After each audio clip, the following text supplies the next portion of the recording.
Malu Pak saya, anggota DPR aja, apalagi Komisi 6 diabaikan gitu, apalagi masyarakat Pak. Saya mau WA Bapak, kontak Bapak dengan status saya sebagai anggota DPR parlemen Pak, wajib dihormati. Pak Dwi, tolong ya direspon.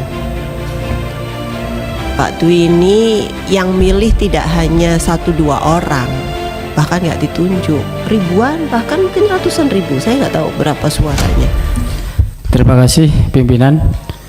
Assalamualaikum warahmatullahi wabarakatuh. Pak Rahmat Pribadi, Direktur Pupuk Indonesia, Direktur Utama Pupuk Indonesia, dan semua jajaran yang saya hormati.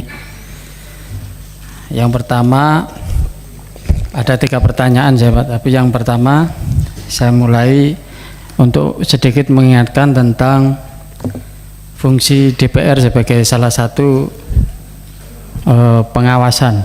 Salah satu fungsinya adalah pengawasan. Nah, yang diawasi adalah pelaksanaan penyelenggaraan negara Pak, oleh eksekutif dan semua jajarannya, termasuk perangkatnya. Termasuk di dalamnya tentu saja adalah BUMN. Tentu kewenangan ini harus dihormati betul oleh semua direksi dan dewan komisaris. Nah, dalam hal ini Pak, jujur saya merasa bahwa ini saya tujukan kepada Pak Dwi Satrio ya Pak, Direktur Utama PT Petrokimia Gresik. Saya beberapa kali mendapatkan pengabaian WA saya kepada Bapak. Sudah sebulan yang lalu kalian saya beberapa kali WA Bapak, karena ada sekelompok masyarakat di Gresik yang datang ke saya mengadukan masalah, mengadukan beberapa hal tentang Petro. Saya kebetulan dari dapil sana Pak, sama dengan Pak Hilmi, tetapi tidak direspon sama sekali oleh Bapak. Dan saya ditanya kembali oleh masyarakat saya, oleh kelompok itu yang tanya. Malu Pak saya, anggota DPR aja, apalagi Komisi 6 diabaikan gitu, apalagi masyarakat Pak. Saya mau WA Bapak, kontak Bapak dengan status saya sebagai anggota DPR parlemen Pak, wajib dihormati gitu. Tolong betul ini diperhatikan Pak dalam tata krama kita bernegara gitu. Karena ini kewenangan kita. Kita punya wewenang Pak untuk bertanya tentang BUMN. Apalagi ketika ada pengaduan masyarakat. Mereka tahu saya DPR Pak, tanya ke saya, apalagi saya Komisi 6. Kemudian saya WA Bapak nggak balas. Terus saya jawab apa saya? Gitu. Tolong dihormati Pak ini Pak.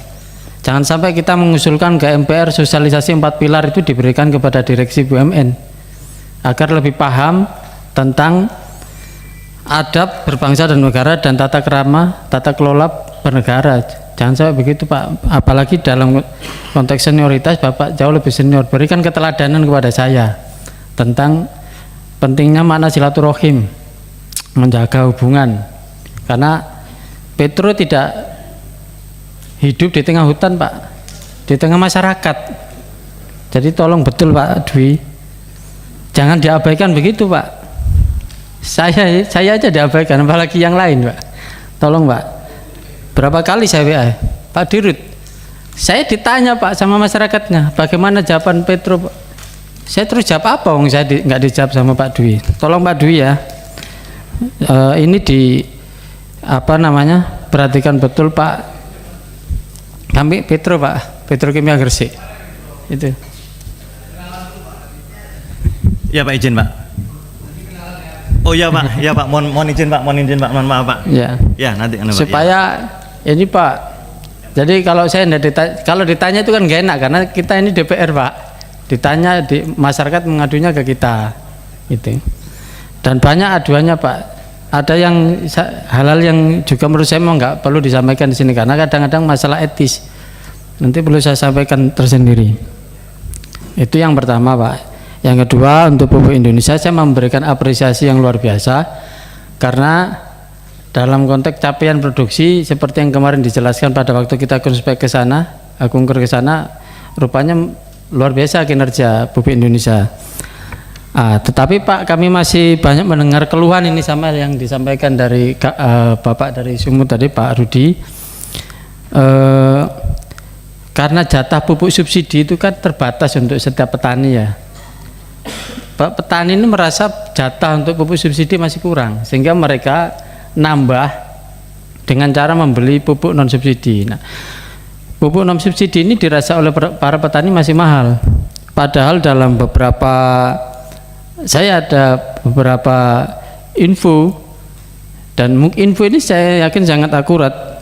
Beberapa konglomerasi besar di bidang pertanian itu bisa negosiasi harga pupuk non subsidi dengan pupuk Indonesia tentang harga itu, sehingga konglomerasi besar ini mendapatkan harga pupuk non subsidi yang murah. Kenapa petani tidak bisa mendapatkan pupuk non subsidi yang murah gitu? Berikan kesempatan yang sama. Kalau pupuk non subsidi itu murah harganya, saya kira persoalan kekurangan pupuk dan lain-lain itu bisa diatasi. Jadi tolong betul Pak dipikirkan caranya bagaimana petani bisa mendapatkan harga pupuk yang murah gitu. Yang ketiga Pak, yang terakhir nih agak update tentang problem tata laksana distribusi pupuk subsidi yang sekarang penyalurannya langsung kepada Gapoktan. Dulu kan sampai sekarang kan existingnya itu melalui distributor dan kios. Saya mendukung rencana ini, mendukung kebijakan ini, tetapi perlu dipikirkan risiko gagal bayarnya Pak dari Gapoktan kepada pupuk Indonesia, karena selama ini risiko ini ditanggung oleh distributor dan kios kan itu. Lalu siapa nanti ya, kalau apa mitigasinya kira-kira? Apa mitigasi dari pupuk Indonesia untuk atas risiko ini gitu, atas risiko ini. Jangan sampai rencana yang baik ini nanti memberikan risiko yang besar kepada pupuk Indonesia. Terima kasih. Assalamualaikum warahmatullahi wabarakatuh. Waalaikumsalam. Terima kasih Pak Labib. Pak Dwi, tolong ya direspon. Pak Dwi ini yang milih tidak hanya 1-2 orang, bahkan nggak ditunjuk, ribuan, bahkan mungkin ratusan ribu, saya nggak tahu berapa suaranya. Nah, kalau misalnya ada aspirasi direspon, apapun lah, apapun kan, namanya mitra begitu Pak. Terima kasih Pak Ismail.